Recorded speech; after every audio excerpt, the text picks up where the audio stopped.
bathukhumala umdungwa umbulazi umzilikazi kamashobane wena wadla umuntu wamyenga ngendaba udonda intombi nesizulu. Ngibona ividiyo yomfana lo isigubhu lesi leli idokwe la ngapha emzimkhulu idokwe leli kuthiwa lokhu yana lo mzimbo lo umzimbo lo oxegayo lo mfana lo bani ocula gospel lo manje Jumbo mfowethu namhlanje ngiyasho ngithi mina noma uyisaku nje kodwa isigubhu njalo hayi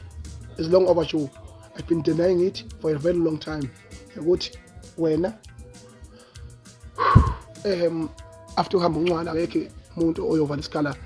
sikancwane kwigospel sozovala ethaqa futhi uncwane usumedlulile ngendlela osowenze ngayo into yenze lapha emcimbini walemfene ekuthiwa ugenco leya mfene leyana yenza umcimbi omhlakho leya mfene inenhliziyo enhle kakhulu iyakwazi ukusiza abantu esimvelophi nje bahambe phuma ngene engalo kuserank lapha na ke ekhokhela abaculi leyo nto yinhle leyo nto is a job well done but chuphethe njalo siyabonga ukuthi ukwazile ukuthi abaculi balana bedlile ngoba khona abalungisa into ezinkulu ngale mali abayithole kulo mfana wamapholoba a job well done uyezwa nomgudu wamapholoba wenze kahle nokunikeza uJumbo ithuba wenze kahle yabo shothi ubuthutha bakho kuya ngokuya beyancipha.